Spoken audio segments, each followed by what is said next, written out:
1 Samuel chapitre 9 à partir du verset 1. La parole nous dit, il y avait un homme de Benjamin nommé Kis, fils d'Abiel, fils de Tseror, fils de Bécorat, fils d'Aphiach, fils d'un Benjamin. C'était un homme fort et vaillant. Il avait un fils du nom de Saül, jeune et beau, plus beau qu'aucun des enfants d'Israël, et les dépassant tous de la tête.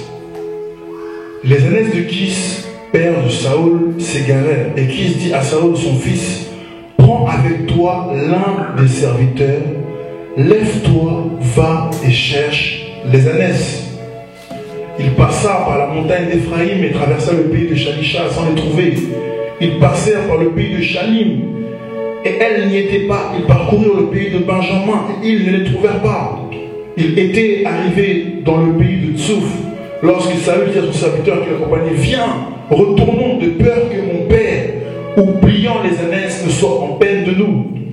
Le serviteur lui dit, voici, il y a dans cette ville un homme de Dieu, et c'est un homme considéré. Tout ce qu'il dit ne manque pas d'arriver. Allons-y donc, peut-être nous fera-t-il connaître le chemin que nous devons prendre. Saül dit à son serviteur, mais si nous y allons, que porterons-nous donc à l'homme de Dieu, car il n'y a plus de provisions dans nos sacs, et nous n'avons aucun présent à offrir à l'homme de Dieu. Qu'est-ce que nous avons? Verset 8. Le serviteur reprit la parole et dit à Saül, voici, j'ai sur moi le quart d'un cycle d'argent, je le donnerai à l'homme de Dieu, et il nous indiquera notre chemin. Autrefois, en Israël, quand on allait consulter Dieu, on disait, venez et allons vers le voyant, car celui qu'on appelle aujourd'hui le prophète s'appelait autrefois le voyant. Saül dit à son serviteur, tu as raison, viens, allons. Et ils se rendirent à la ville où était l'homme de Dieu. Comme ils montaient à la ville, ils rencontrèrent des jeunes filles sorties pour puiser de l'eau, et ils leur dirent, le voyant est-il ici? Elles leur répondirent en disant, oui, il est devant toi. Mais va promptement, car aujourd'hui il est venu à la ville, parce qu'il y a un sacrifice pour le peuple sur le haut lieu. Quand vous serez entrés dans la ville, vous le trouverez avant qu'il monte au haut lieu pour manger. Car le peuple ne mangera pas avant son arrivée, parce qu'il doit bénir le sacrifice, après quoi les conviés mangeront. Montez donc, car maintenant vous le trouverez. Et ils montèrent à la ville, ils étaient arrivés au milieu de la ville, quand ils furent rencontrés par Samuel, qui sortait pour monter au haut lieu. Or, un jour avant l'arrivée de Saül, l'Éternel avait averti Samuel en disant, demain à cette heure, je t'enverrai un homme du pays de Benjamin, et tu le oindras pour chef de mon peuple d'Israël. Il sauvera mon peuple de la main des Philistins, car j'ai regardé mon peuple, parce que son cri est venu jusqu'à moi. Lorsque Samuel eut aperçu Saül, l'Éternel lui dit, voici l'homme dont je t'ai parlé. C'est lui qui régnera sur mon peuple. Saül s'approcha de Samuel au milieu de la porte, et il dit, indique-moi, je te prie, où est la maison du voyant.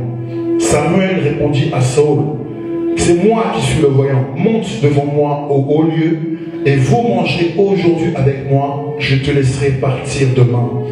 Et je te dirai tout ce qui se passe dans ton cœur. Ne t'inquiète pas des ânesses que tu as perdues il y a 3 jours, car elles sont retrouvées.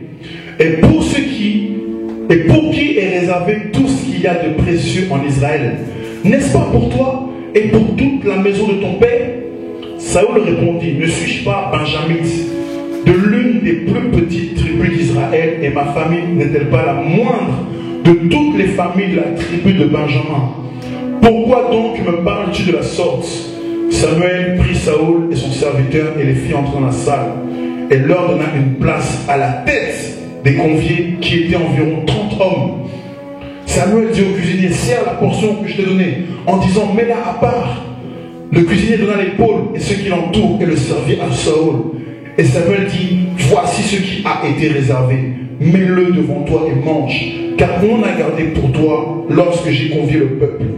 Ainsi Saül mangea avec Samuel en ce jour-là. Ils descendirent du haut lieu à la ville, et Samuel s'entretint avec Saül sur le toit. Puis ils se levèrent de bon matin, et dès l'aurore, Samuel appela Saül sur le toit et dit, viens, je te laisserai partir. Saül se leva et ils sortirent tous deux, lui et Samuel. Quand ils furent descendus à l'extrémité de la ville, Samuel dit à Saül, dis à ton serviteur de passer devant nous. Et le serviteur passa devant. Arrête-toi maintenant, reprit Samuel, et je te ferai entendre la parole de Dieu. Samuel prit une fiole d'huile qu'il répandit sur la tête de Saül. Il le baisa et dit, l'Éternel ne t'a-t-il pas oint pour que tu sois le chef de son héritage? Aujourd'hui, après m'avoir quitté, tu trouveras deux hommes près du sépulcre de Rachel, sur la frontière à Tselach. Ils te diront, les ânesses que tu es allé chercher sont retrouvées. Et voici ton père ne pense plus aux ânesses, mais il est en peine pour vous et dit, que dois-je faire au sujet de mes fils? De là, tu iras plus loin et tu arriveras au chef de Tabor, où tu seras rencontré par trois hommes, montant vers Dieu à Bethel, et portant l'un 3 chevreaux, l'autre 3 cailloux de pain, et l'autre une outre de vin. Ils te demanderont comment tu te portes, et ils te donneront 2 pains que tu recevras de leurs mains. Après cela, tu arriveras à Gibéa Elohim, où se trouve une garnison de Philistins. En entrant dans la ville, tu rencontreras une troupe de prophètes descendant du haut lieu, précédés du luth, du tambourin, de la flûte et de la harpe, et prophétisant d'eux-mêmes. L'Esprit de l'Éternel te saisira, tu prophétiseras avec eux, et tu seras changé en un autre homme. Lorsque ceux-ci auront eu pour toi leur accomplissement, fais ce que tu trouveras à faire, car Dieu est avec toi. Puis tu descendras avant moi à Gilgal, et voici je descendrai vers toi pour offrir des holocaustes, des sacrifices d'action de grâce. Tu attendras 7 jours jusqu'à ce que j'arrive auprès de toi, et que je te dise ce que tu dois faire. J'aimerais partager sur un thème aujourd'hui par la grâce du Seigneur.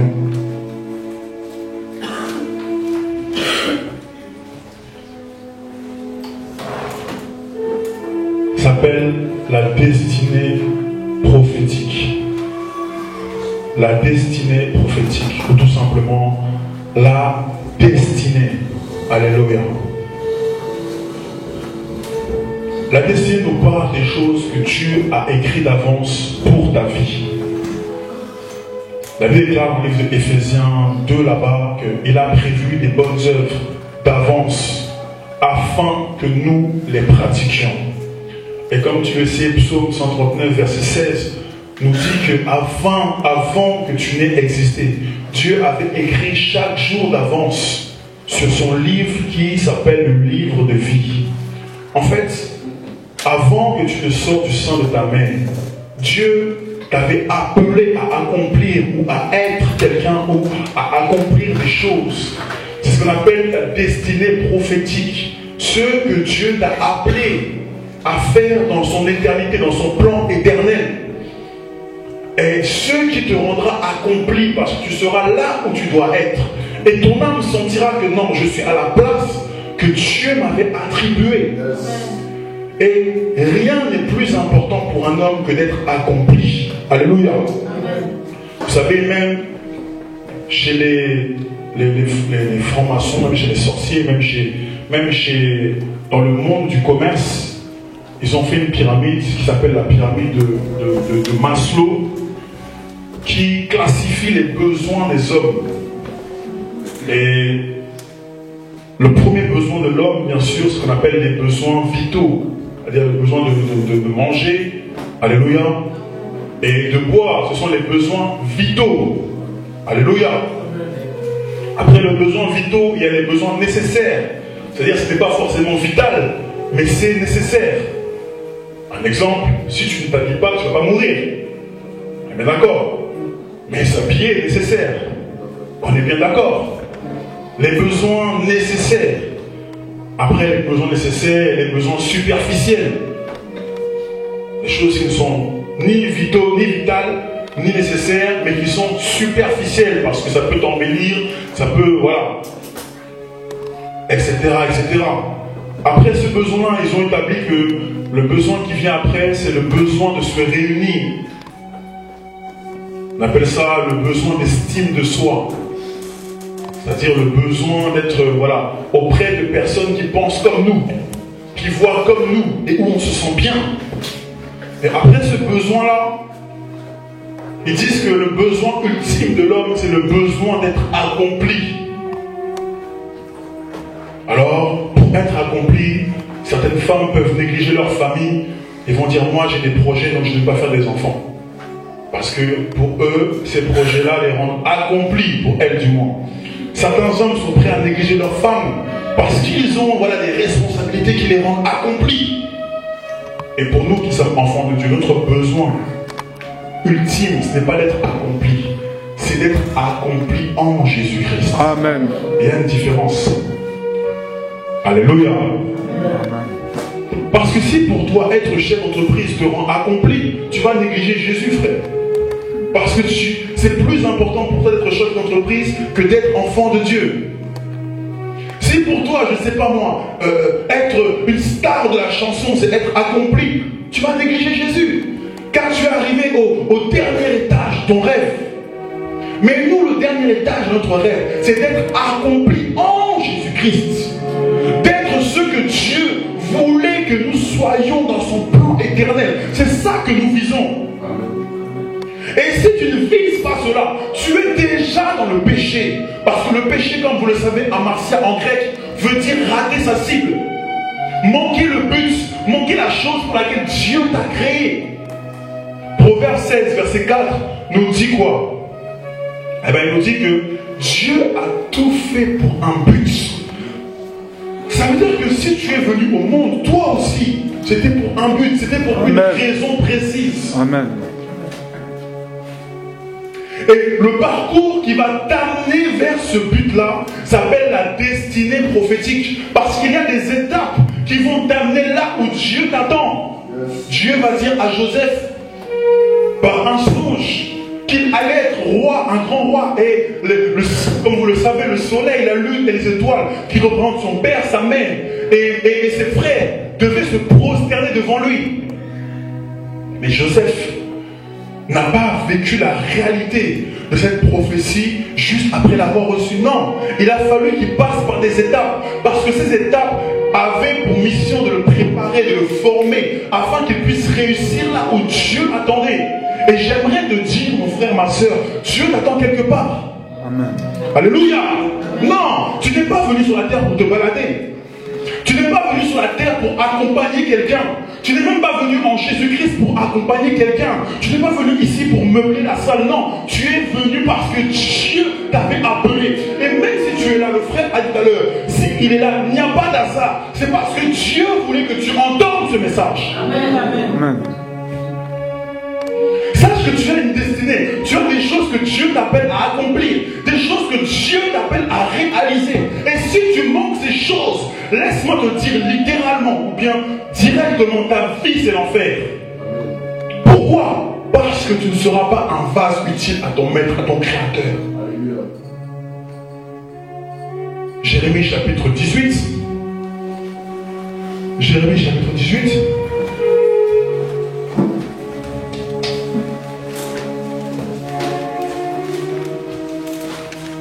Ne perdons pas de vue le passage de base de Samuel, mais nous sommes dans Jérémie chapitre 18.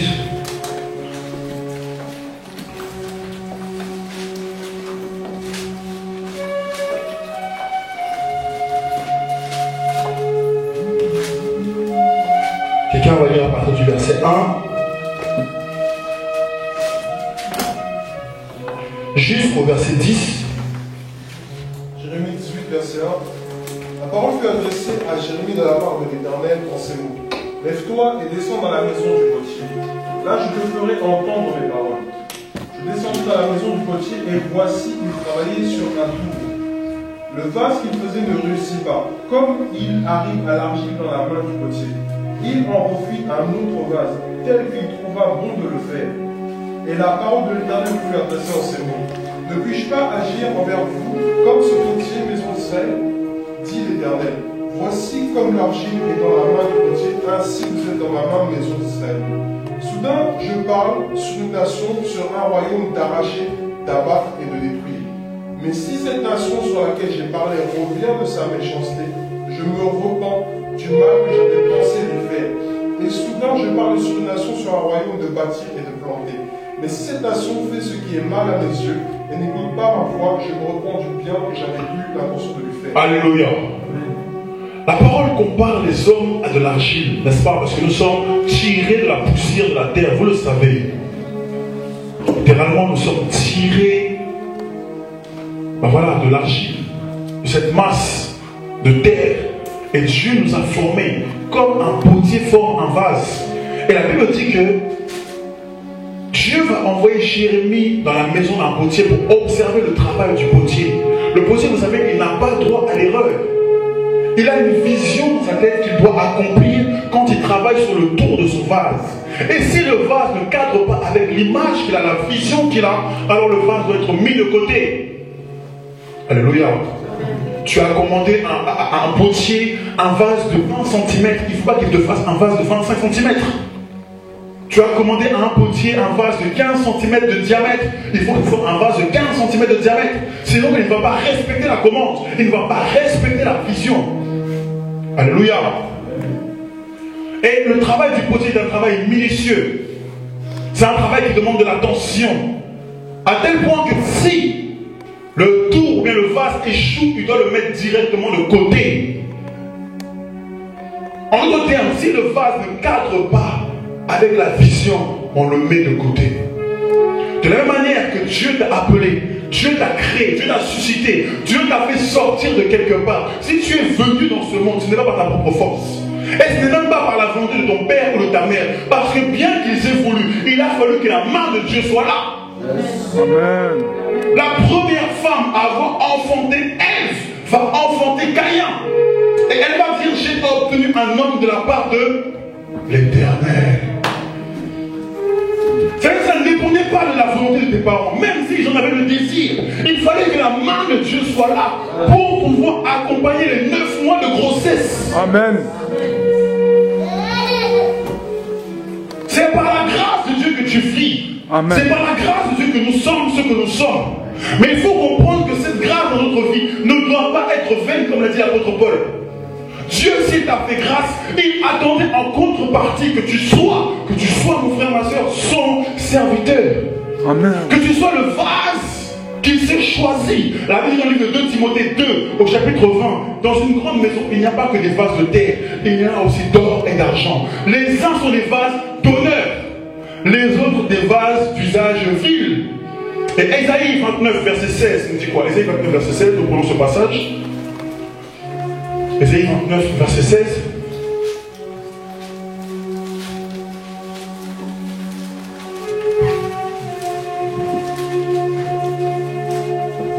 Ésaïe 29, verset 16. Quelle perversité est la vôtre? Le potier doit-il être considéré comme de l'argile pour que l'ouvrage dise de l'ouvrier, il ne m'a point fait, pour que le vase dise du potier, il n'a point d'intelligence. Ok. Si tu refuses la direction que te donne le potier qui est Dieu, tu es en train d'insulter le Seigneur. Alléluia. Et bien des fois, bien-aimés, nous voulons former nous-mêmes notre propre Dieu et nous ne voulons pas être formés par Dieu. Alléluia. Tu dois normalement être celui qui est formé par, c'est-à-dire le vase. Amen. Et Dieu doit être celui qui forme. Mais beaucoup de gens qui disent croire en Dieu sont devenus les potiers et Dieu est devenu l'argile. Parce qu'ils se font leur Dieu. Ils ne veulent pas cadrer à la vision de Dieu, mais ils veulent que Dieu rentre dans leur vision. Amen. Ah non, mon Dieu à moi, il accepte le concubinage. Ça, c'est le Dieu que tu t'es créé.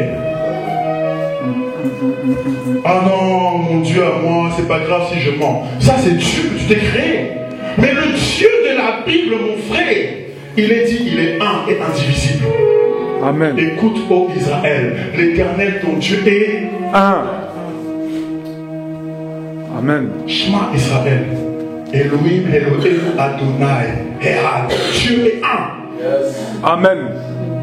C'est-à-dire que tu ne peux pas le changer. Il n'a ni changement ni ombre de Ce que sa parole dit, il l'accomplit. Ce n'est pas à Dieu d'entrer dans ta petite vision. C'est à toi d'entrer dans la grande vision de Dieu. Amen. Tu ne peux pas faire Dieu, tu n'es pas un potier. Mais Dieu, lui, veut te faire. Tu dois te laisser façonner. Tu dois laisser Dieu changer ta manière de voir les choses. Amen. Alléluia. Combien sont devenus des potiers? C'est eux qui ont créé Dieu, c'est plus Dieu qui les a créés. Et voici Samuel va recevoir la vision d'un jeune homme qui devait devenir roi. Tout le monde en 1 Samuel. Nous parlons de la destinée prophétique. 1 Samuel.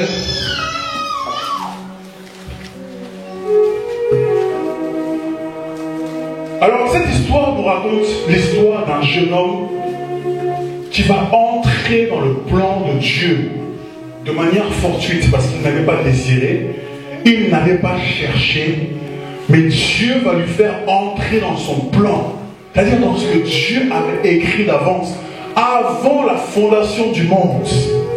Dieu va l'amener dans sa destinée prophétique. Alléluia. Alléluia. Alors, qui était ce jeune homme? Samuel avait une destinée. Il était appelé à être roi d'Israël. Et vous savez, vous pouvez avoir une destinée prophétique. Déjà, rater votre destinée, passer à côté. Ou bien même entrer dans votre destinée et ne pas bien la vivre.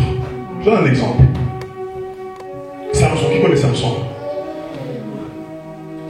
Quelle était la peine de Samson? Juge en... Avant que Samson naisse, n'est-ce pas, Dieu avait rencontré la mère de Samson. Qu'est-ce qu'il avait demandé à la mère de Samson? De demeurer dans la sainteté, n'est-ce pas? De se consacrer, parce que l'enfant qui devait sortir devait être un enfant saint, pur. Mais vous avez vu la vie de Samson? Est-ce que Samson était saint? Est-ce qu'il s'est gardé dans la sainteté? Dans la pureté? Il est devenu juge, mais il va perdre ce titre, frère, parce qu'il est tombé dans le péché. Alléluia. Et vous savez comment a fini Samson? De jeune qu'il était, il est fini presque par un suicide. Alors il y a beaucoup de gens, soit qui vont rater leur destinée, soit qui vont entrer dans leur destinée et faire du n'importe quoi. Parce que vous savez, Satan ne veut pas que vous rentrez dans le plan de Dieu. Mais quand il voit qu'il n'arrive pas à t'empêcher d'entrer dans le plan de Dieu, il va permettre que tu y entres et qu'à l'intérieur tu fasses n'importe quoi. C'est là où beaucoup de gens avaient été appelés par Dieu. Ils avaient un vrai appel comme Balaam. Mais dans l'appel de Dieu, ils ont fait du n'importe quoi. Alléluia. Écoute, Satan ne veut pas que tu pries. Mais quand il voit que tu es trop déterminé, il sait qu'il ne va pas t'arrêter de prier. Alors maintenant, qu'est-ce qu'il va faire? Il va tout faire pour que tu pries, mais que tu pries mal. C'est là où Jacques dit, vous demandez, oui, vous demandez, mais vous demandez mal. Alléluia. Hein? Satan ne veut pas que tu évangélises.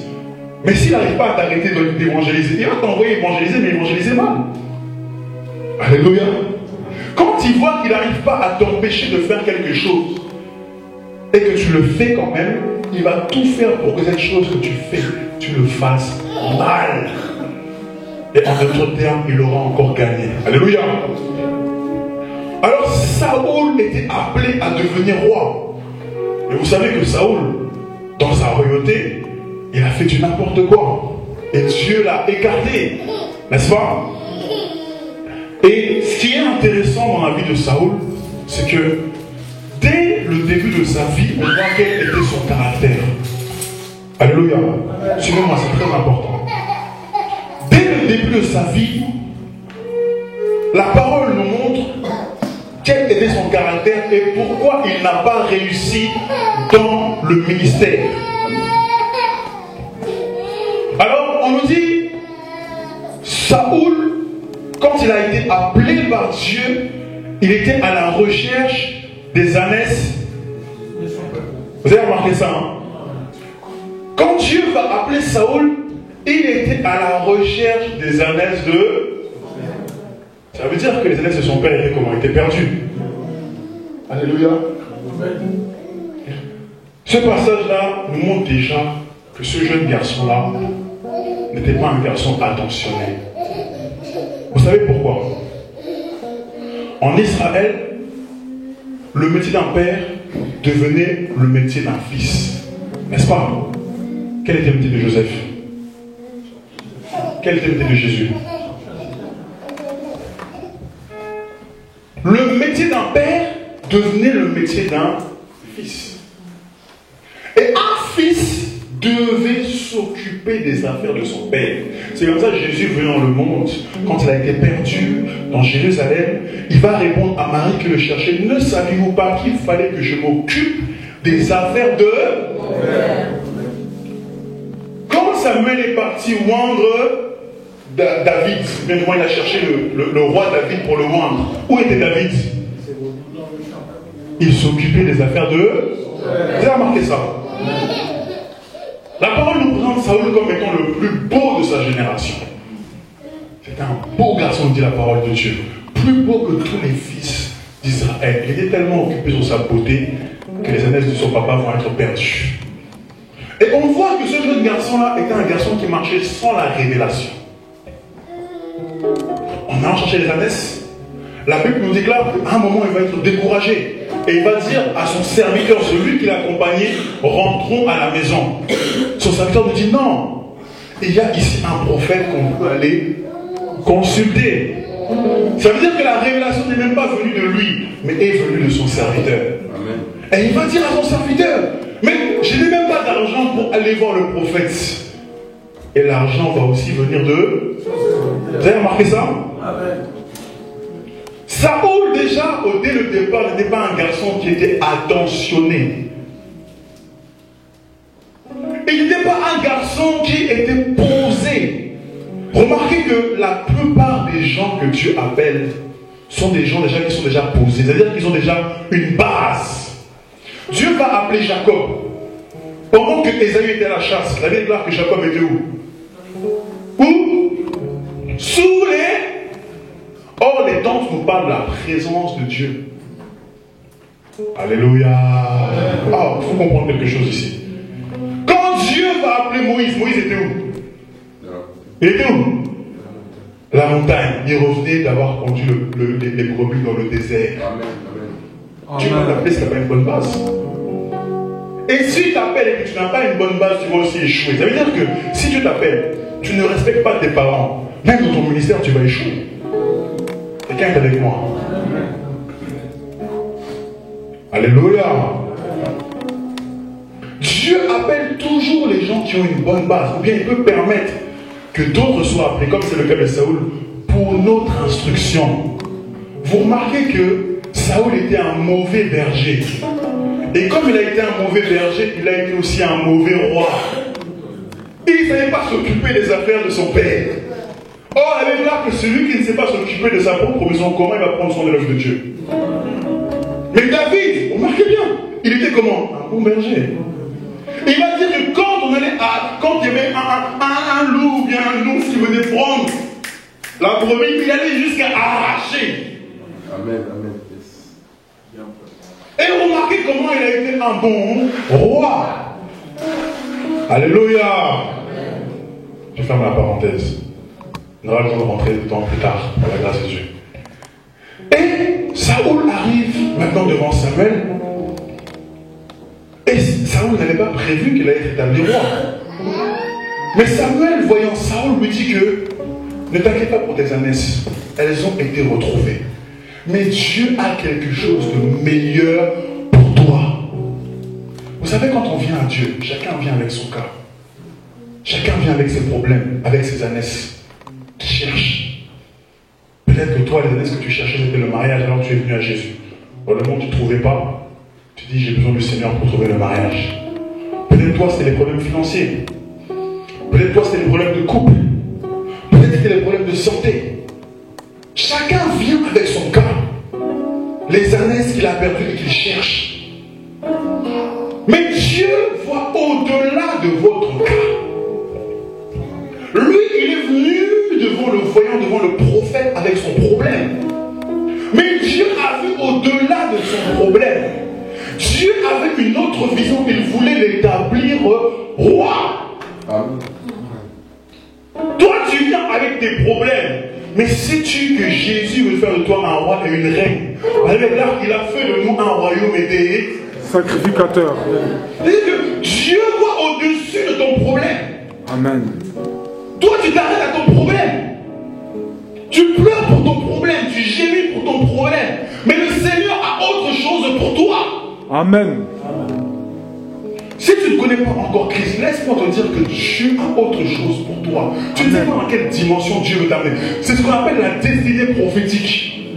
Certains soupirent après leur problème, mais d'autres soupirent après leur destinée. C'est le cas de David. Il va dire à Dieu, mes destinées sont entre tes mains. Amen. Toi, tu vois que ton problème, ta situation. Seigneur, ma situation. Seigneur, bénis-moi dans cette situation. Seigneur, je manque ceci. Mais Dieu va beaucoup plus loin, mon frère. Amen. C'est ce qu'il a voulu montrer à Saoul. Arrête d'être fixé sur ton problème. Fixe-toi sur ce que Dieu veut faire de toi. Amen. Demande à Dieu de te révéler quelle est ta destinée. Seigneur, montre-moi ce que tu veux faire avec moi. Dans le livre de Ephésiens 1, verset 18, il dit qu'il illumine les yeux de votre cœur. Afin que vous sachiez ce que Dieu attend de vous. Crois que Jésus, c'est que le mariage. Frère, Jésus n'est plus que le mariage. Amen. Beaucoup servaient Jésus pour le pain. Suivez Jésus pour le pain, comme vous le savez. Amen. Beaucoup le suivaient pour les miracles. Mais Jésus avait autre chose à leur présenter, frère. Il voulait leur présenter la vie.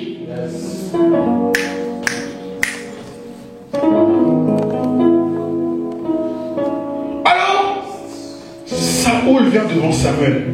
Comme nous sommes venus aussi à Jésus. Avec ses problèmes. Amen. Et Samuel va lui expliquer les étapes qui vont l'amener dans sa destinée. Alléluia. 1 Samuel 10. 1 Samuel chapitre 10. 1 Samuel chapitre 10.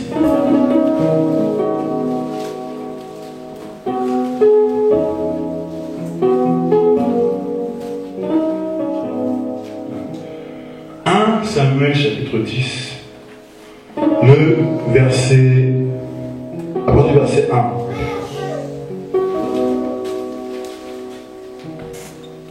Quelqu'un peut lire, s'il vous plaît? Samuel prie. Vas-y. À partir du verset 1. 1 Samuel 10, à partir du verset 1, s'il vous plaît, quelqu'un peut lire.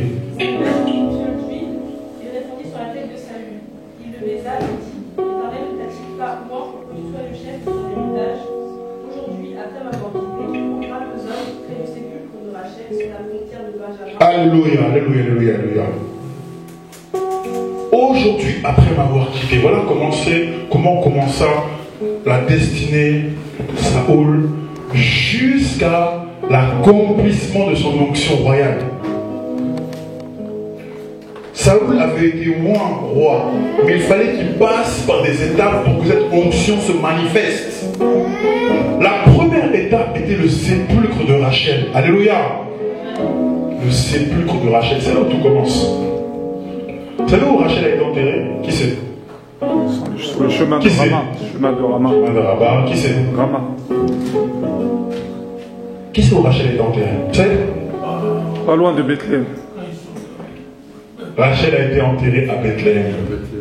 C'est là aussi est né Jésus. Tout a commencé là-bas, vous savez ça? Bethléem.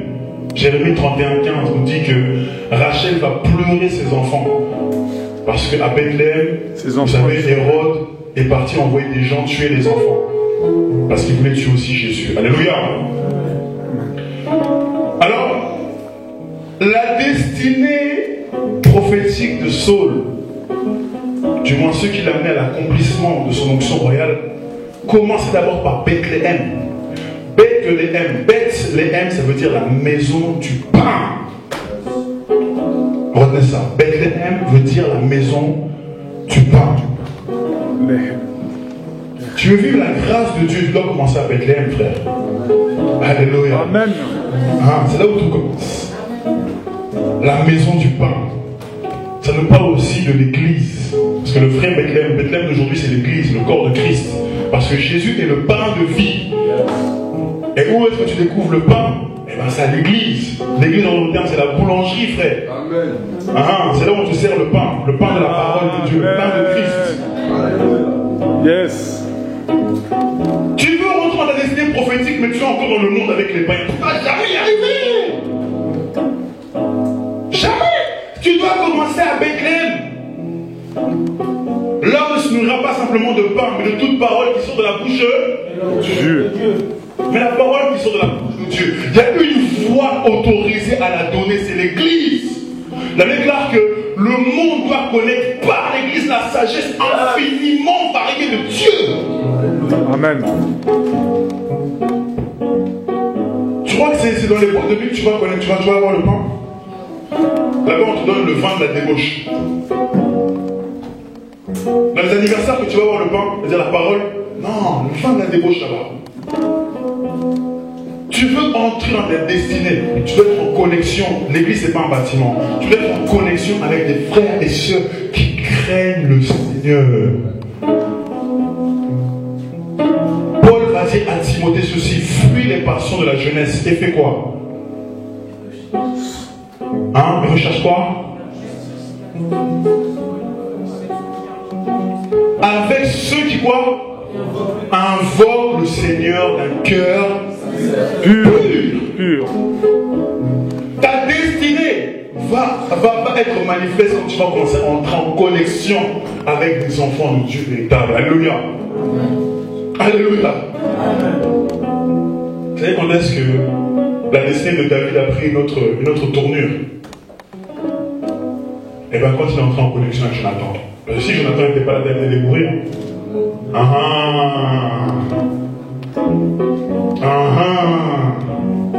Dieu l'a fait entrer en connexion avec Jonathan parce que Jonathan était son ombre. Alléluia. Frère, tant que tu restes isolé, toujours tout seul là, dans ton coin là, mais tu ne vas pas vivre les plans de Dieu.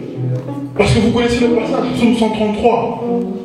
Il est doux et agréable pour des frères de demeurer ensemble. C'est là où Dieu envoie sa bénédiction. Tu veux que tu accélères sur le chemin de ta destinée, c'est-à-dire de ce qu'il t'appelle à être. Mais frère, tu dois te réunir avec les frères et sœurs. C'est là qu'on grandit. Alléluia. Alléluia. Alléluia. Je me rappelle quand j'ai commencé dans le Seigneur. Avant, quand j'étais dans le Seigneur, quand je me suis donné à Jésus, je croyais qu'il n'y avait que le pasteur qui pouvait prêcher. Et que le pasteur qui pouvait prêcher. Et un jour, il y avait un jeune qui était dans notre assemblée. Et on avait partagé la parole. Il y avait moi, mon frère et plusieurs jeunes. On avait partagé la parole comme ça. Et quand ce jeune partageait la parole, il partageait tellement bien la parole. J'ai dit, attends, est-ce qu'il répète par cœur? J'ai dit, attends, comment il peut partager la parole comme ça? Mais c'est un pasteur ou quoi? Dès que j'ai vu qu'il y avait une grâce particulière, j'ai dit non, il faut que je me traite de plus en plus avec ce jeune. Moi aussi, je partage la parole. J'ai commencé à traîner avec lui, à traîner avec ce jeune-là, à traîner avec ce jeune-là. Et puis au bout d'un moment, je partageais plus la parole que lui. Alléluia. Amen. Paul et Barnabas. Barnabas est parti chez Paul. Yes. Dans Acte 12, là, il est parti chez Paul. Mais au bout d'un moment, Paul partageait plus que Barnabas. Yes. Frère, tu veux grandir avec le Seigneur, arrête de traîner avec ceux qui sont incrédules. Traîne avec les sages et tu ne deviendras plus sage. C'est la parole qui le dit. Amen. Frère, ta destinée commence quand tu rentres en connexion, des bonnes connexions. Amen. Avec ceux qui peuvent te faire grandir. Amen. Avec ceux qui peuvent te faire monter de palier. Amen. Alléluia. Amen. C'est comme ça qu'on grandit. Il faut aimer ce genre de présence. On a pris le passage tout à l'heure, nous le reprenons, psaume 26. Regardez la pensée de David. Psaume chapitre 26.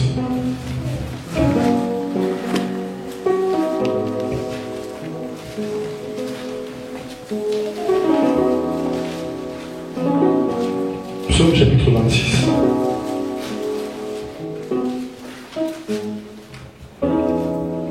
Quelqu'un va lire à partir du verset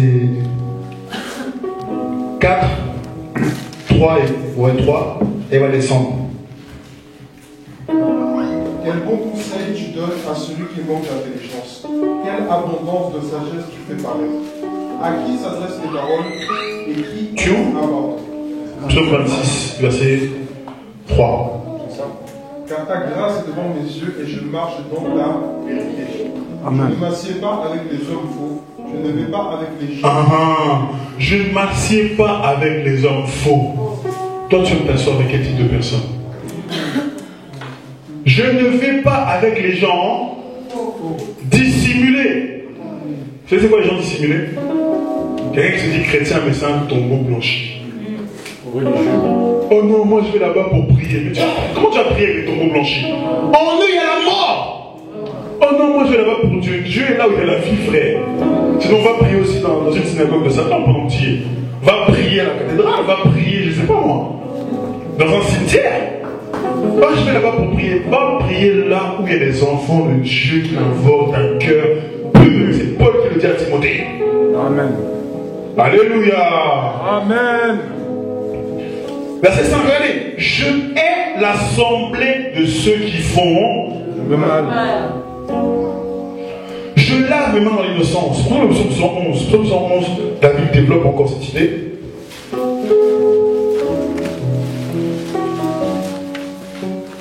Psaume 111.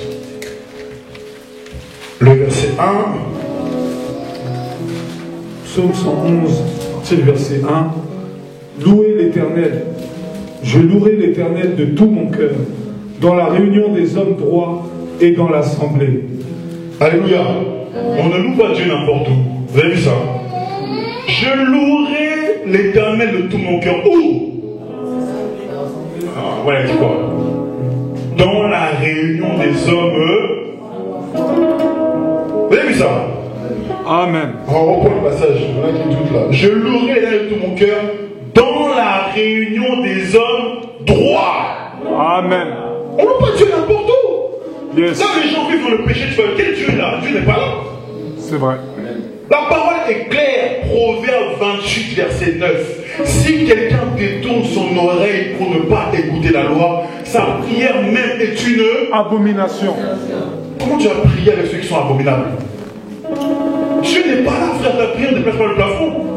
Il faut revenir à la parole. Amen. Les choses de Dieu, ce n'est pas les choses de sentiment. Les choses de Dieu, c'est la vérité, la droiture, la justice. Dieu n'est pas dans nos sentiments humains. Amen. Alléluia. Amen. Qui connaît l'histoire de Akan? Vous connaissez l'histoire d'Akan? Qu'est-ce qui s'est passé? Oui, qu'est-ce qui s'est passé? Rapidement. Il avait plus ou moins détourné le butin. Oui. Ok. Et quelque part, il avait mis à part pour lui.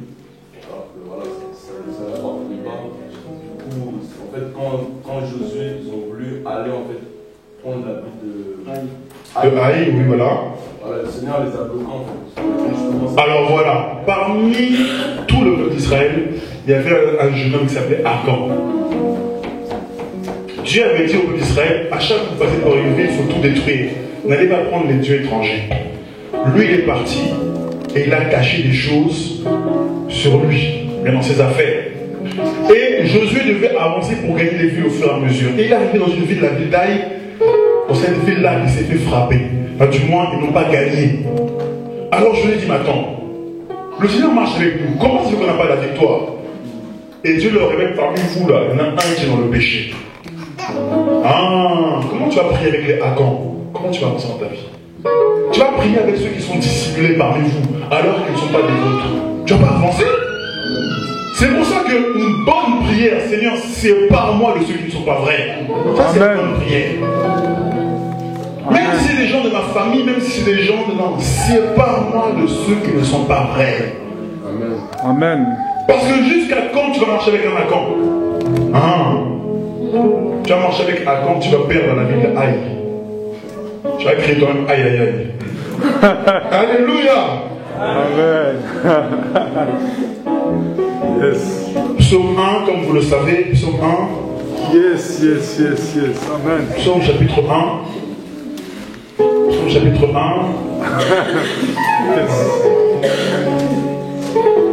Alléluia. Psaume chapitre 1. Heureux l'homme qui ne marche pas selon le conseil des méchants, qui ne s'arrête pas sur la voie des pécheurs. Qui ne s'arrête pas sur la voie des pécheurs. Frère, on ne peut pas te le dire matin, mais tu es soir. J'aime le frère Hegel qui m'a appelé, je crois que c'était dans la semaine, pour me dire oui, parce qu'il travaille avec son père dans le même travail. Et son père lui dit, mais attends, toi, comme tu es chrétien, tu ne donnes pas un bon témoignage, parce que quand on est dans la salle de pause pour boire les cafés, tu ne viens pas avec nous. Alléluia. Moi aussi, m'a fait la même remarque au travail. Mais comment je m'assois au fait de dire des grossièretés, au fait que, comment je vais faire? Un, je me souille, et deux, au bout d'un moment, si je suis en légèreté avec tout moi, mais je veux rentrer dans cette danse-là. C'est vrai. À parler sur tel collègue, à parler sur tel... Je ne peux pas rentrer là-dedans. Alléluia. Amen. Alléluia. Amen. Si vous ne comprenez pas, ce n'est pas mon problème. Moi, je veux suivre Christ, frère. Alléluia. Yes. Qui ne s'assit pas sur la voie des pécheurs? Frère, on doit incorporer ça. Amen. Je dis, c'est Dieu le potier, nous sommes les vases. Arrêtons d'avoir nos propres raisonnements. Amen. Alléluia. Il faut arrêter d'avoir nos propres raisonnements. Oh non, mais si je ne suis pas avec eux, comment ils vont être gagnés? Comment? C'est toi qui gagne ou c'est Dieu qui gagne? C'est toi qui touches les cœurs ou c'est Dieu qui touche les cœurs? Laisse Dieu faire. Toi, marche dans la vérité. Cours pour ta vie. Cours pour ton salut. Amen. Cours pour arracher le ciel. Amen, amen, amen, amen.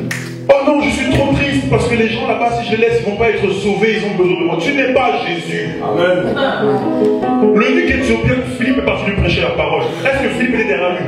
Yes. Oh non, on va aller en Éthiopie ensemble, je vais être ton père spirituel. Non! Philippe a prêché la parole, il est parti. Il a laissé l'eunuque entre les mains de Dieu. Amen. C'est comme ça qu'on devient des pères spirituels, des mères spirituelles. Alléluia. Nous, on n'a qu'un seul Père spirituel, c'est le Saint-Esprit. Amen. C'est lui qui nous a enfantés. Amen. En Jésus-Christ. C'est le Saint-Esprit, notre Père spirituel. Amen. Jean 1, verset 12. À tous ceux qui l'ont reçu, elle leur a donné le pouvoir de devenir enfants de Dieu et non enfants d'un homme. Amen. Aux histoires de Père spirituel. Il faut arrêter ça. Yes. Père dans la foi, pas Père spirituel. Il faut faire attention. Amen. Alléluia. Yes. Alléluia. Amen. Spirituel, c'est Jésus. Alors, sur le chemin de la destinée, comprends que les connexions sont très importantes. Avec qui tu te réunis? Avec qui tu t'assembles? Avec qui tu choisis d'évoluer, de marcher? Ça va déterminer ta destinée. Il y a des fois, il faut dire stop. Je ne veux plus marcher avec ces gens-là. Amen. Amen. Amen. Alléluia. Amen. Alléluia. Amen. Il y a un jeune homme comme ça qui s'appelle Jephthé, dans le livre de Juge. Juge.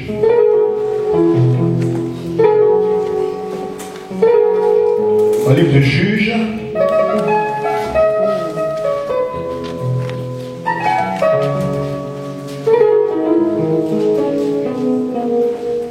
On va trouver son histoire à lui. Juge 11, je crois. Ouais, Juge 11. Avec qui tu t'assembles? Juge 11, le verset 1. La parole dit, Jephthé le Galaadite était un vaillant héros. Il était fils d'une femme prostituée. Et c'est Galad qui avait enfanté Jephthé. La femme de Galad lui enfanta des fils qui, devenus grands, chassèrent Jephthé et lui dirent, tu n'hériteras pas dans la maison de notre père, car tu es fils d'une autre femme. Et Jephthé s'enfuit loin de ses frères, et il habita dans le pays de Tob. Des gens de rien se rassemblèrent autour de Jephthé, et il faisait avec lui des coups de main. Des coups de main ici, littéralement, eh ben, c'est des bêtises, c'est-à-dire des braquages, des pillages. Ça déclare que des gens de rien se sont rassemblés autour de Jephthé parce qu'ils ont vu que Jephthé avait une grâce. Il était un vaillant. Donc c'est l'histoire de notre chef Jephthé. On va faire des braquages. Et voilà ceux qui ont des grâces de Dieu finissent dans des bêtises. Leur grâce est utilisée par des gens de rien parce qu'ils voient ta grâce. Ah, tu danses bien. On a un concours de danse là-bas dans la boîte de nuit, elle vient danser. Mais la danse que tu danses là, c'est pour Jésus que tu veux bien danser. Quelqu'un a compris quelque chose? Amen. Ah, toi tu danses bien, il y a un concours de danse, viens avec nous dans telle boîte de nuit là-bas à l'Atlantique. Et toi aussi, ah, tu vas. Mais tu sais pas que cette belle danse-là, c'était pour le Seigneur, il fallait danser. Et ils vont voir ta grâce. Satan va voir ton étoile comme il a vu l'étoile de Jésus. Alléluia. Et ils vont chercher à amener ta grâce dans leur bêtise. Des gens de rien. Ceux avec qui tu t'assembles vont hypothéquer ta destinée. Alléluia. Regardez quelqu'un qui était un vaillant héros est devenu un vaillant zéro. Braqueur, braquage, pillage, taper les gens, tout ça, délinquant. J'ai été devenu un délinquant par les gens du pays de Tob. Parce que Tob, déjà, ça veut dire le monde, les gens de rien.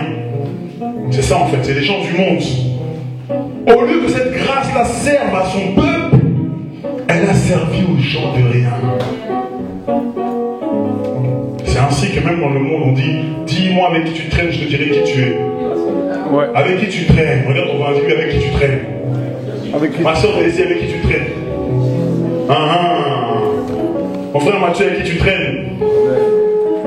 Moi je traîne avec le Saint-Esprit. Alléluia. Amen. Alléluia. Amen. Oui. Alors, comprends, c'est très important. Et je te supplie, mon frère, ma soeur, de comprendre cela. Tu ne peux pas te réunir et demeurer avec n'importe qui. Tu peux passer du temps avec les païens, il n'y a pas de problème. Tu peux passer du temps avec les païens, mais demeurer, c'est-à-dire avoir un temps trop fréquent, tu ne peux le faire qu'avec tes frères et sœurs en Christ. Amen. Il faut faire la différence.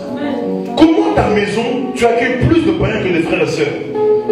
Comment tes assiettes servent plus les païens que les frères et sœurs? Comment tes chaises, tes fauteuils, tes divans connaissent plus les païens que tes frères et sœurs?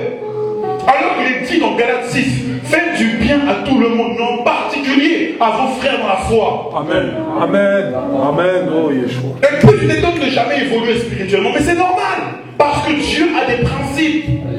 Le premier principe, cherche les bonnes connexions. Si tu as des frères qui t'amènent vers le Seigneur, bénis Dieu. Si on a qui t'amènent vers le monde comme Jephthé, refuse de telle connexion. La déclare que heureux l'homme qui ne s'arrête pas sur le bord des moqueurs, qui ne s'assied pas parmi les pécheurs, frères, mais qui trouve son plaisir dans la loi de l'Éternel. Psaume 1. Il est comme un arbre planté. Où es-tu planté? Où es-tu planté? Est-ce que tu es planté, je ne sais pas moi, près d'une décharge de poubelle? Ou est-ce que tu es planté près d'un courant d'eau où il y a la vie? Amen. Oh Jesus. Jesus Christ. Où es-tu planté? Où demeures-tu? Demeures-tu à Bethléem, la maison du pain? Là où tu reçois la parole qui fortifie le cœur, là où tu reçois le pain qui fortifie le cœur, comme nous dit le psaume. Mon ami, saisis ces choses, c'est très important. Tu as un appel de Dieu. Dis à ton voisin, tu as un appel de Dieu. Même les enfants, Dieu vous appelle.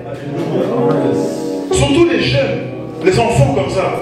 Ne traînez pas avec n'importe qui, d'accord? Jordi, à l'école, là, pourquoi traîner avec n'importe qui? C'est nous, quand on est à l'école, on aime bien aller au fond de la salle. C'est souvent là-bas les choses se passent. Il ne faut pas aller là-bas. Soit devant, même si on te dit t'as un regard devant. Alléluia! Serait la tête et non la queue. Au nom de Jésus. Amen. Si on t'amène dans le fond de la classe, là-bas, c'est la queue. Même si tu prends le bus des fois pour aller, je sais pas, à la salle de sport, tout ça, il ne faut pas aller au fond du bus. Moi, je suis chauffeur, là. Je sais comment ceux qui vont au fond font des bêtises. Alléluia. Yes, c'est la vérité. Les connexions. 1 Samuel, toujours. Donc, Samuel a commencé au sépulcre de Rachel. Yes, yes. Ça nous parlait de Bethléem, donc la maison du pain. Ça nous parlait aussi du brisement. Parce que le sépulcre nous parle de la mort. Bethléem, ce n'est pas une ville réputée. Vous le savez, non? Michée 5, verset 1, va nous dire: et toi, Bethléem Ephrata, tu es certes l'une des plus petites villes de Juda. Donc Bethléem, c'est pas un endroit où, voilà, de gloire. Alléluia. C'est un endroit où tu vas apprendre le brisement, à être brisé. Alléluia. Amen. Tu vas apprendre à être brisé. C'est ça l'église. Yes, yes, yes. On t'apprend à être brisé. Yes. Tu avais l'habitude de t'habiller de manière compliquée. Tu arrives à Bethléem, tu changes ta manière d'habiller. Yes. Tes copines te disent là, mais tu n'es plus comme avant. Tu es devenu un peu ringard. Hein? C'est Bethléem. Yes. Amen. Alléluia. Alléluia. Jésus. Ah oui. Dans le monde de maquillage comme un clown. J'arrive en Jésus, tu as dosé un peu le maquillage. C'est Bethléem. On va te réapprendre un peu les choses. Amen. Parce que vous savez, le monde, quand tu n'as pas leur code, tu ne t'habilles pas comme eux, tu ne parles pas comme eux, tu ne te fais pas des tatouages, tu n'as pas des piercings partout. Ouais, tu es bizarre. Amen. Mais eux, ils sont bien. Hein. Ils sont bien. Hein. Il y en a même qui mettent des boules de silicone sur la tête pour être comme les reptiles. Vous avez vu des gens comme ça? Moi, je les vois dans le bus, hein, des gens qui mettent des boules. Mais on ne dit pas ils sont bizarres.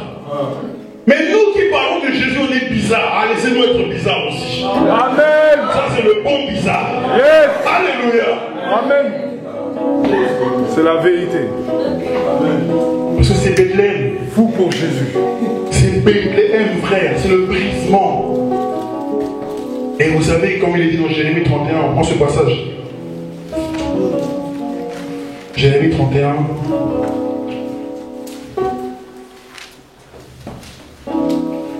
Je crois que c'est le verset 15, c'est là nous aider. Ainsi parle l'Éternel. On entend des cris à Rama, Ah, continuez. des lamentations, des larmes amères.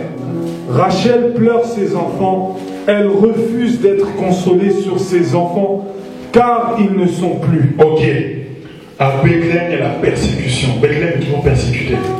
Parce que Hérode sait que c'est là-bas que siège, est né le Sauveur. C'est là où les gens vont être touchés par Jésus.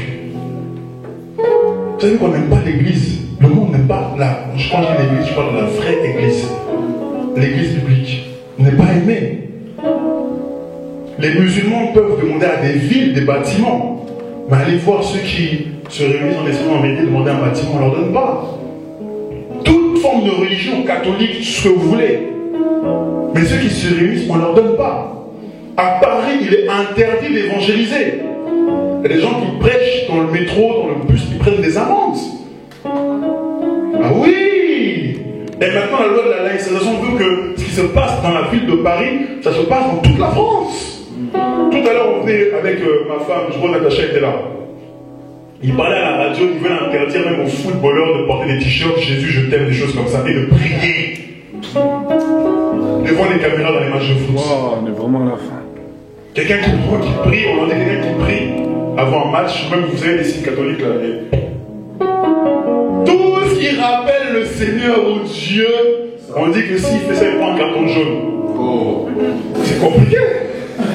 Quand toi tu es arbitre de foot, hein, prie le Seigneur pour mettre des cartons pour ceux qui prient Jésus. Amen. Ah, vous dire amen. Vous voyez dans quel monde nous sommes? Tous ceux qui veulent vivre pieusement en Jésus seront persécutés. Voilà où commence ta destinée prophétique. La connexion avec le frère et la sœur, le brisement, le fait de changer de nature. Tu cherchais à avoir la notoriété. Bethléem, ce n'est pas la notoriété. Tu ne cherches plus à être vu. Tu cherches à être vu de ton Dieu. Amen. Alléluia. Donc si tu passes vraiment par Bethléem, tu arrêtes de montrer toute ta vie sur Facebook, sur Twitter, sur Instagram. Amen. Yes. Parce qu'il y en a marre des enfants de Dieu qui se disent chrétiens, vous allez vous acheter une nouvelle voiture, vous montrez ça sur Facebook ou bien je sais pas quoi. D'autres qui montrent des tenues sexy là-bas là. Alors que soi-disant ils se sont convertis. Alléluia. Là, c'est pas Bethléem. Tu n'es pas rentré vraiment dans l'église de Christ. Quand tu entres dans l'église de Christ, tu meurs à toi-même. On ne veut plus voir ton corps. On veut voir Jésus à travers ta vie. Amen. Amen. C'est Christ qu'on veut voir. On ne veut plus voir que tu as une belle maison, tu as une belle voiture. Non, non. On veut voir Jésus à travers toi. Alléluia. Amen. Deuxième étape de la destinée prophétique, nous sommes toujours dans le livre 1 Samuel 10. 1 Samuel 10.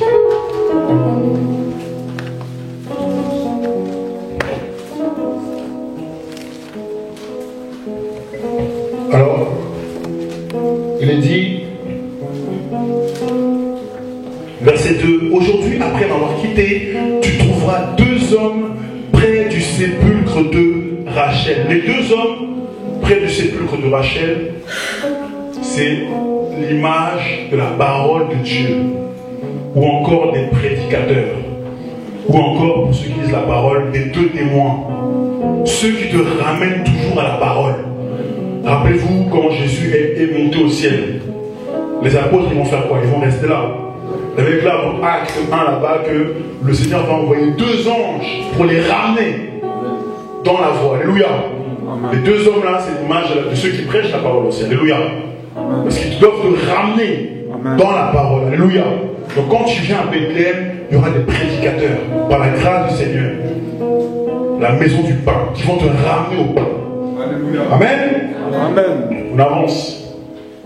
Et qu'est-ce qu'ils vont faire? Ils te diront, les ânesses que tu es allé chercher sont retrouvées, et voici ton père ne pense plus à ânesses, mais il est en peine de vous, et dit, que dois-je faire au sujet de mon fils? Là, c'est leur message, ils te prêchent le père. Les ânesses là, c'est-à-dire le problème pour lequel tu viens au Jésus, eux ils te ramènent au père, ils s'arrêtent un peu sur ton problème là. Ils disent, arrête un peu de chercher le mariage, cherche d'abord le père. Amen. Arrête un peu de courir après, je sais pas quoi, cherche d'abord le père. Amen. Toi, tu as les yeux fixés sur les ânesses, mais ton Père Céleste a les yeux fixés sur toi. Il a plus pour toi, frère. Vois plus loin. Amen. Jésus. Verset 3. De là, tu iras plus loin. Et tu arriveras aux chaînes de Tabor. Vous voyez, c'est un parcours. Bien que tu sois dans l'assemblée des saints, tu es appelé à aller plus loin dans ta marche avec le Seigneur. De là, tu iras plus loin et tu arriveras aux chaînes de Tabor, où tu seras rencontré par trois hommes montant vers Dieu à Bethel. Et portant l'un 3 chevaux, l'autre 3 gâteaux de pain, et l'autre une outre de vin. Ils te demanderont comment tu te portes, et ils te donneront 2 pains que tu recevras de leurs mains. Alléluia. Amen. En allant plus loin, tu vas rencontrer ces 3 hommes qui portent 3 chevaux, 3 gâteaux de pain et une outre de vin. Là, c'est l'image de Dieu lui-même. Alléluia. C'est l'image du Seigneur lui-même, les 3 hommes. Rappelez-vous, Abraham va avoir la vision des 3 hommes. Alléluia. Qui vont venir chez une image du Seigneur lui-même. Alléluia. Amen. Qui n'est pas 3 hommes, mais qui se manifeste de 3 manières différentes. Alléluia. Yes. Qui n'est pas la Trinité, qui est la divinité, mais qui se manifeste de 3 manières différentes. Du moins, qui s'est révélé à nous de 3 manières différentes. Père, le Fils et l'Esprit de Dieu. Alléluia. Amen. Les 3 chevaux étaient l'image du sacrifice. Alléluia. Les 3 gâteaux de pain, c'était l'image du fait que le Seigneur veut te fortifier. Rappelez-vous Élie, quand il était caché dans la montagne, Dieu va envoyer un ange lui faire manger du pain. Et il va lui dire, mange, parce que le chemin est long. Ça, c'est le travail du Seigneur. Quand tu persévères dans la communion fraternelle avec les bien-aimés, à un moment, Dieu t'amène à côté pour te faire entrer dans ton ministère. Il t'amène à sacrifier les 3 chevaux, c'est le sacrifice. Et il va te donner le pain. Alléluia. Pour te fortifier. Il est clair que Saoul va recevoir 2 pains. Alléluia. Elle déclare qu'il va recevoir 2 pains. C'est-à-dire que quand le Seigneur, enfin du moins quand tu vas persévérer dans Bethléem, à un moment Dieu va te mettre à part pour te travailler personnellement. En fait, c'est l'intimité avec le Seigneur. Alléluia. C'est vrai que c'est une très bonne chose qu'on demeure ensemble. Mais bien que nous soyons ensemble, il ne faut pas négliger l'intimité avec le Seigneur. Amen. Parce qu'il y a beaucoup d'enfants de Dieu, ils n'ont pas d'intimité avec Dieu. Leur intimité avec Dieu, c'est dans les réunions communes. Et comme ils n'ont pas l'habitude de prier chez eux, ils n'ont pas l'habitude de chercher Dieu chez eux, de lutter chez eux, quand ils viennent ici, ils viennent de les mains dans les poches. Il n'y a pas de feu en fait. Quand il faut prier, c'est... Si la sœur Corée ne chante pas, il n'y aura pas de chant. Si le frère Grady ne joue pas au synthé, il n'y aura pas de chant. En fait, on attend la sœur Coralie. Puis on regarde l'heure passer. Si on ne dit pas ici, on va se lever pour prier, il faut une heure, ils ne vont pas se lever pour prier d'eux-mêmes. On est parti au Bourget la semaine dernière, c'est une assemblée mature. Il n'y a pas de gens qui chantent forcément. Tu vois, tout le monde prie de lui-même. On n'a pas besoin d'un ce qu'on appelle un modérateur. Les gens se lèvent, ils prient de eux-mêmes, ils chantent de eux-mêmes. C'est ça la vie, frère. Amen. Mais cette vie-là, tu ne peux la manifester que quand tu as une intimité avec le Seigneur. Alléluia. Parce que ton cœur désire prier Dieu. Amen. Ton cœur désire chanter Dieu. Ton cœur désire adorer Dieu. Imaginez-vous une maman qui vient d'avoir un enfant. Est-ce que vous pensez que cette maman qui vient d'avoir un enfant, on a besoin de lui dire, maman, il faut que tu fasses des bisous à ton bébé? Non, c'est de elle-même. Est-ce que vous comprenez? Ça vient de son cœur. Elle a envie de lui faire des bisous. Elle a envie de le porter, de le toucher. Et bien, quelqu'un qui a une intimité avec Dieu, c'est la même chose. On n'a pas besoin de lui dire, bon, maintenant c'est le temps d'adorer. Non, ça vient de son cœur. De lui-même, frère. Alléluia. On n'a pas besoin de lui dire, il faut chanter. Ça vient de lui-même. Il y a un chant qui chante. Amen. Il y a dans Ésaïe, je crois, où il est dit, mais mon cœur est plein de paroles pour le roi. Pour mon bien-aimé. Ça jaillit du cœur parce que tu aimes ton bien-aimé Jésus de Nazareth. Alléluia. Alors il faut que le Seigneur t'amène dans le côté qui te travaille et qui te donne les 2 pains. Alléluia. Les 2 pains, ça n'a pas de l'enseignement particulier que tu as avec le Seigneur. L'image des 2 tables de la loi. On ne va pas entrer dans le détail, mais c'est ça un peu. Ce qu'on appelle le Nouveau, l'Ancien Testament. Bref, c'est l'enseignement de la parole. Dieu va t'amener dans le côté pour t'enseigner. Pour te travailler, pour travailler ton cœur. Pour t'enseigner des choses un peu plus personnelles. Yes. Mais tu ne dois pas t'arrêter là. Alléluia. Après cela, tu arriveras à Gibéa Elohim. Alléluia.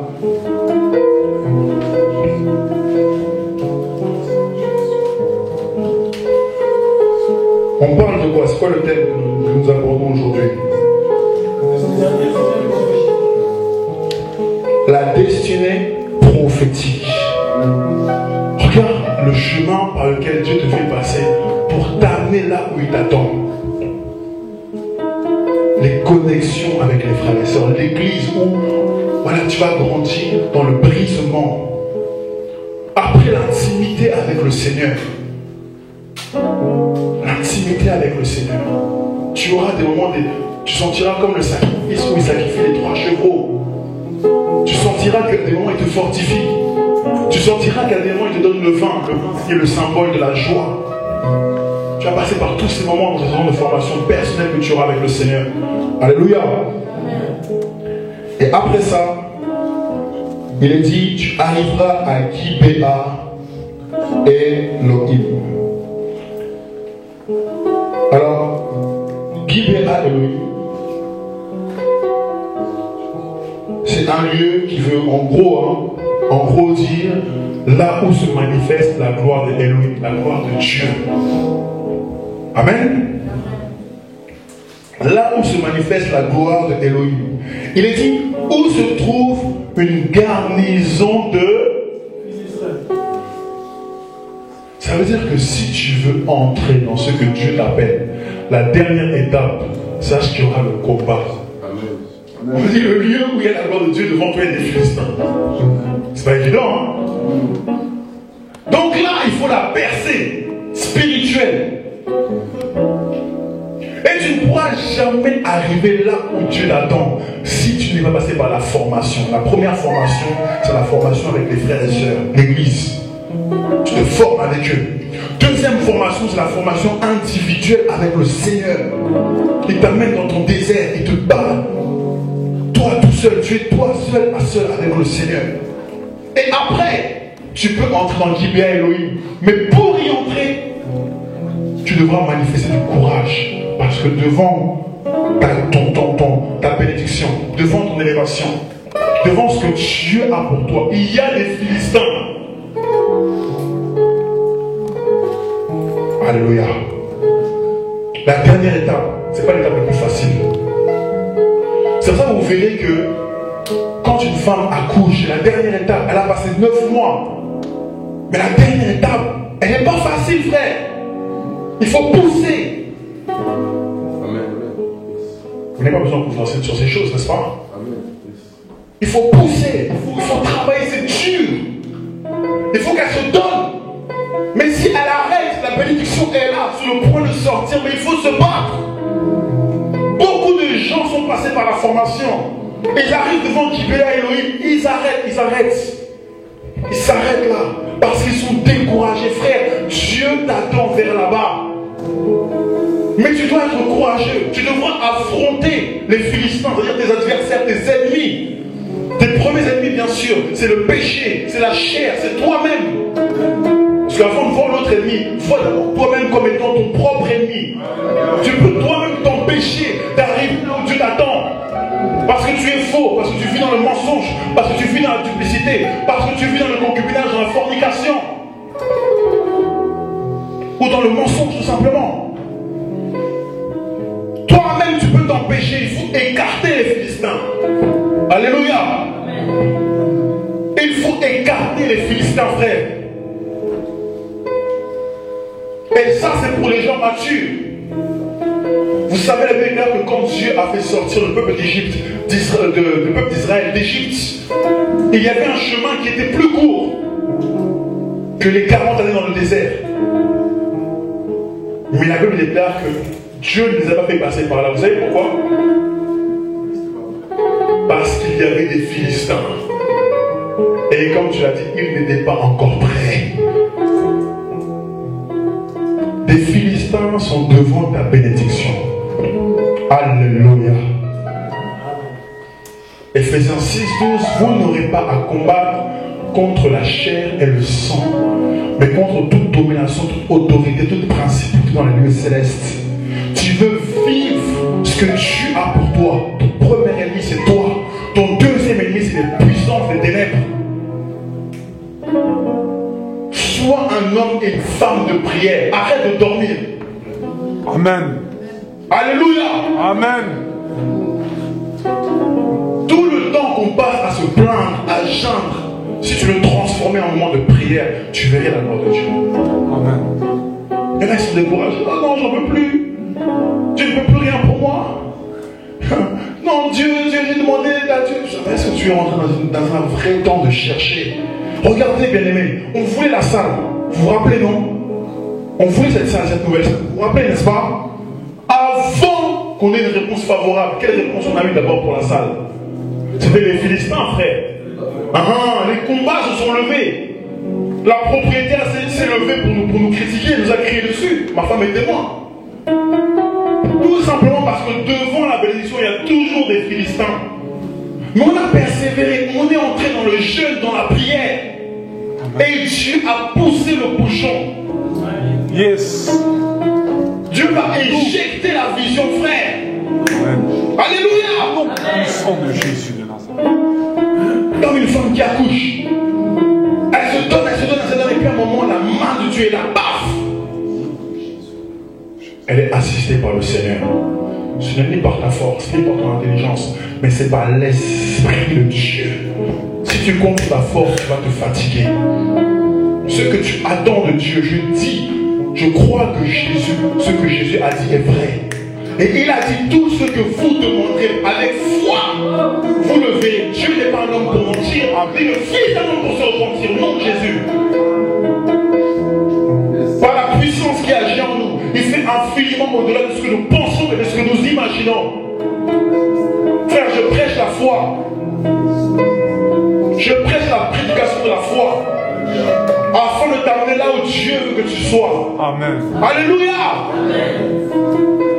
Ne te décourage pas. Moi, j'ai vu la main de Dieu dans ma vie. Je sais d'où il m'a pris, je sais d'où il m'a sorti. Je sais le chemin par lequel je suis passé. Je sais les miracles qu'il a accomplis dans ma vie. Je sais les miracles qu'il a accomplis dans mon ministère. Amen. Et laisse, j'ai vu des gens se lever contre moi, frère, dans mon ministère.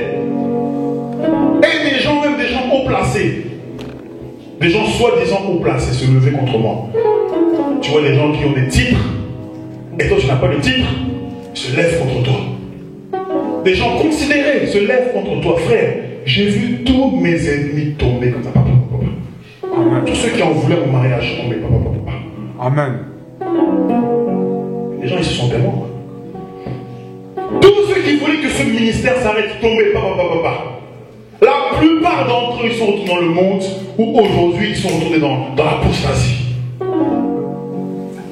Parce que Jésus est vivant. Amen. Et la parole dit, je n'ai jamais vu un juste être abandonné, ni sa postérité mendiant son pain. Est-ce que tu es juste? Or le juste c'est qui? Laisse-moi te dire, le juste c'est simplement celui qui a la foi. Mon juste vivra par la foi. Et Romains 10 nous dit, c'est en croyant du cœur qu'on parvient à la justice. Le juste, c'est celui qui a la foi. Si tu as perdu la foi, alors tu as tout perdu. Amen. La foi va écarter les Philistins. Amen. Quand je dis à quelqu'un sur la roue de ta bénédiction, si tu as foi, les Philistins vont t'écarter au nom de Jésus. Non, de Jésus de Nazareth. Et ils vont s'écarter comme si écrouler le mur de Jéricho. Non, Jésus. Puissant de Jésus. On commence à croire. C'est possible. Tu vas entrer là où Dieu t'appelle à entrer, mon frère, ma soeur. L'assemblée de Charles va entrer là où Dieu l'appelle. On déplaise à ceux qui ne veulent pas. On déplaise à ceux qui combattent. Fallait que vaille. Quoi qu'il advienne, frère, nous sommes en route, nous n'allons pas nous arrêter. Que nos ennemis nous entendent. Dans le monde visible et dans le monde invisible, la gloire de Dieu va se manifester à Charles. Nous n'allons pas nous arrêter. Et ceux qui en veulent à nos vies, frères, vont être confondus. Qui est celui qui s'est ligué? Le psaume chapitre 2. Il se lève pour se liguer contre l'Éternel et son roi.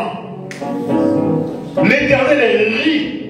L'Éternel, le Dieu d'Israël, rit de leur conciliabule, rit de leur assemblée, rit de leur réunion, rit de tout ce qu'ils veulent faire sur nos vies.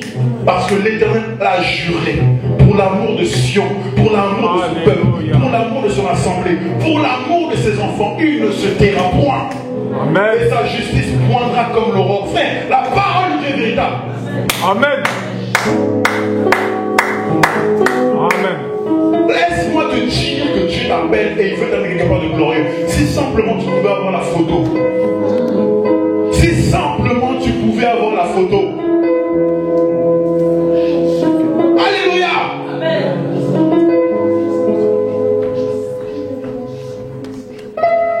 Si simplement tu pouvais avoir la photo.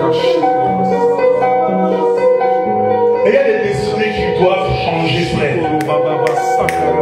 Il y a des vies qui doivent être propulsées dans la destinée prophétique.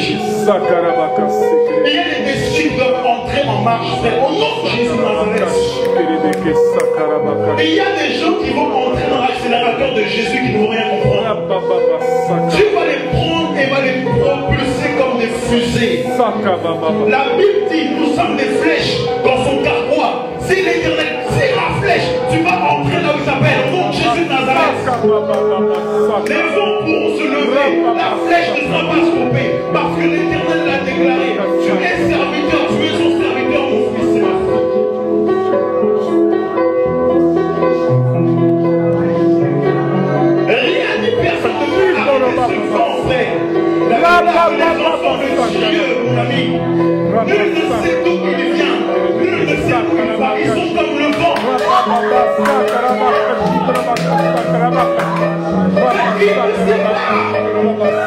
dans le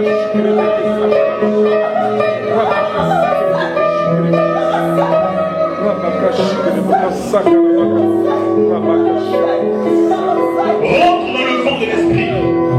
Rentre dans le vent de l'esprit. Laisse Dieu t'amener dans la dimension de la foi. Laisse le Seigneur prendre ton cœur et l'amener dans l'accélérateur de destinée. Laisse-le changer de destinée. C'est encore possible si tu as la foi de Jésus. C'est encore possible si tu as la foi du Seigneur.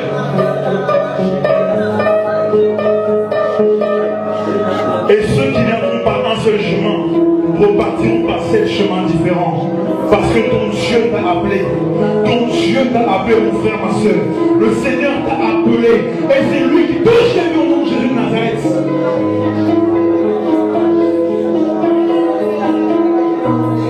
Et ils ont dit tu n'y arriveras jamais. Et ils ont dit tu es trop jeune. Et ils ont dit tu es trop jeune, tu ne vas pas y arriver. Mais Jésus te dit, avec moi tout est possible. Et ils ont dit tu es trop vieux. Ils ont dit tu es trop vieille. Pour toi c'est fini. Et Jésus te dit si tu crois en moi, si tu places ta foi en moi, je vais faire des choses que ton œil n'a pas vues, que ton oreille n'a pas entendu, qui n'est même pas entré dans mon cœur, parce que je suis Dieu.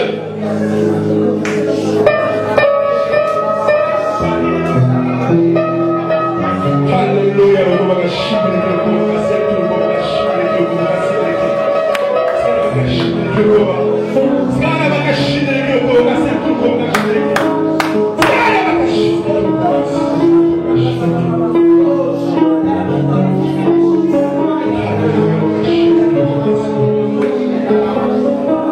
Il fait de ses anges des vents et de ses serviteurs des flammes de feu.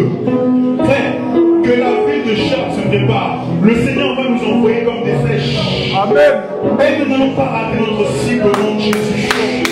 Nous n'allons pas rater notre cible. Que la région se prépare. Dieu va t'envoyer comme une flèche qui va atteindre la cible, qui va atteindre le but.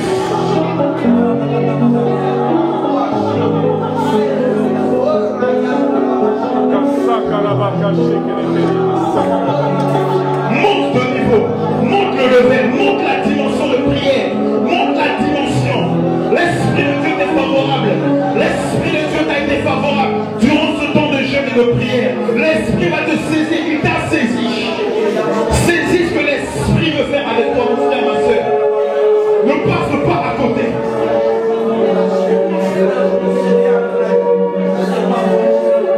Je vois comme des vases qui sont versés sur beaucoup de têtes. Le Seigneur est en train de déverser des vases. Il est en train de déverser des vases sur les têtes.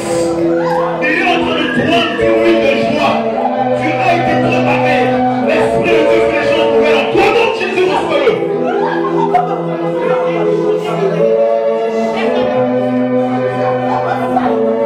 Le Seigneur te donne une nouvelle onction, mon fils.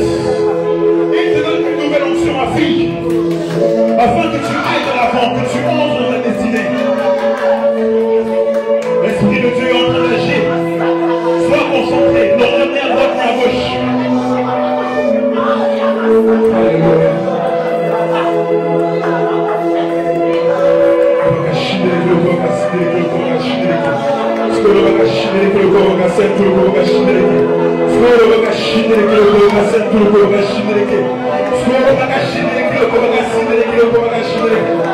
L'Esprit est dans ton cœur cet après-midi. Laisse Dieu travailler ton cœur. Alléluia.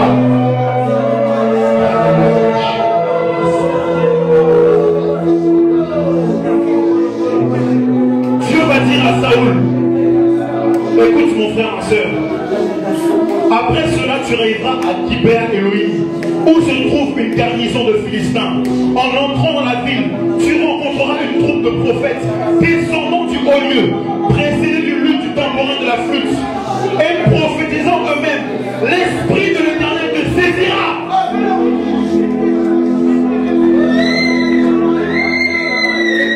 Il est en train de saisir ta remédie au nom de Jésus. Il est en train de destiner au nom de Jésus. Laisse l'Esprit te saisir maintenant. Il te saisit maintenant.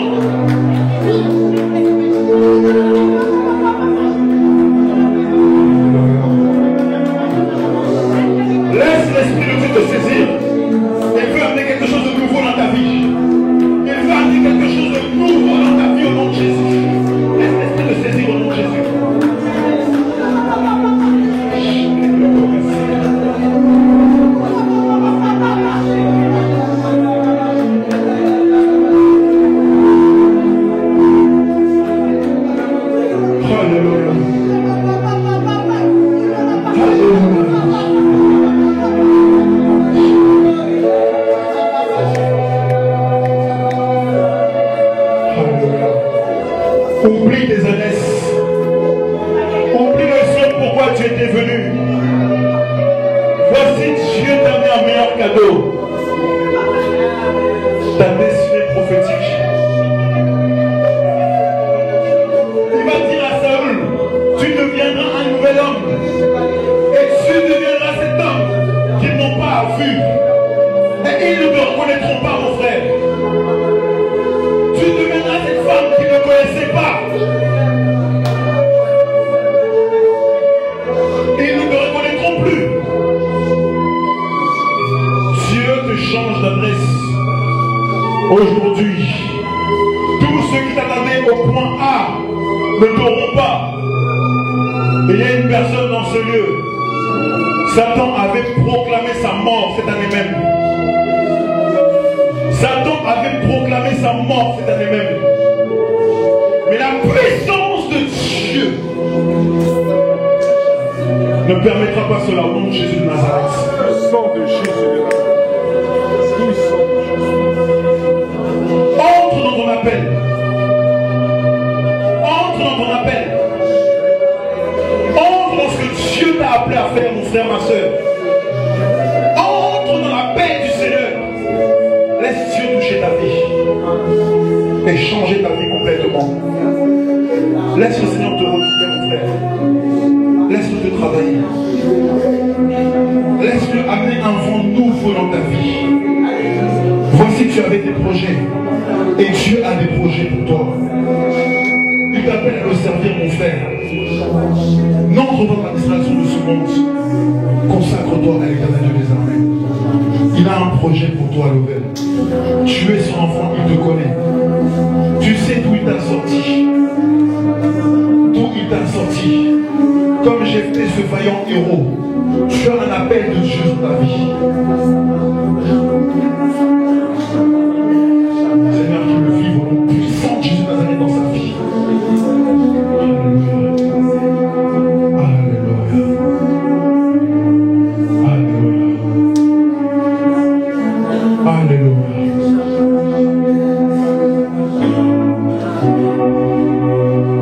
Il est glorieux, Jésus. Il est glorieux, le Seigneur. Que Dieu touche les cœurs de tous ceux qui sont incrédules. Que Dieu touche vos cœurs, vous qui êtes incrédules, qui manquez la foi. Dieu appelle cette assemblée à aller plus loin, à aller plus haut, à ne pas s'arrêter à Bethléem, à ne pas s'arrêter quand il aura les deux pains. Dieu nous appelle à aller plus loin dans cette dimension de prophétise, où on prophétise, où l'esprit de prophétie tombe, afin que la ville de Jacques soit touchée, afin que la ville de Jacques soit saisie. Bien, nous comprenons la vision du Seigneur pour cette œuvre. Puissions-nous comprendre cette vision, nous y attacher, nous battre. Voici un nouveau vent vient pour cette ville. Et Dieu t'a choisi parmi les 120. Il t'a choisi, ne retourne pas parmi les 5000. Ne retourne pas dans la foule. Le peuple sans vision, les gens sont grecs. Mais demeure parmi ceux qui cherchent le Seigneur d'un cœur pur. Oui, donne ton cœur à Dieu. Donne vraiment ton cœur à Dieu. Arrête les raisonnements. Arrête les raisonnements. Dieu a tout créé. Et il veut que nous entrons dans sa création. Il ne veut pas que nous entrons dans ce que nous pensons et dans ce que nous imaginons. Dieu est l'ancien des jours. Il a plus d'années que toi. On ne va rien lui apprendre, mais lui a des choses à nous apprendre. Cherche à apprendre de Dieu. Qu'il touche ton cœur. Et qu'il fasse de toi quelqu'un qui est soumis à sa parole. Je prie que tu le vives au nom de Jésus. Alléluia. Alléluia. Merci Seigneur.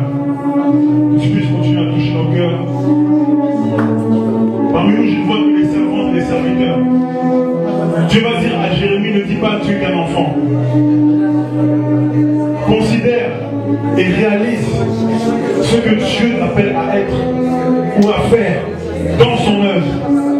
Là où beaucoup ont échoué. Nous ne sommes pas les premiers qui avons été appelés pour la ville de Chartres, mon frère.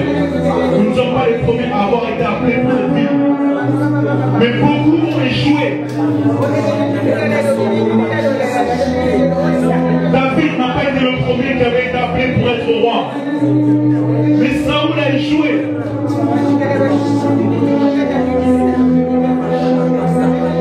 Dieu t'appelle véritablement. Change ton cœur. Change. Change. Entre dans l'esprit. Saisis la dimension spirituelle. Change. Arrête d'être charnel. Arrête d'être raisonneur. Arrête d'être avare. Arrête d'être menteur.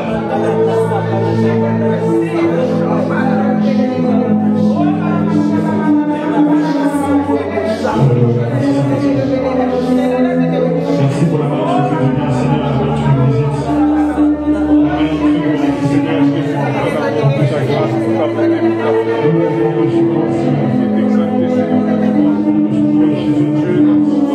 Seigneur et Sauveur Jésus, Père, nous voulons être avec toi, Seigneur, mon Dieu. Seigneur, Jésus, papa, change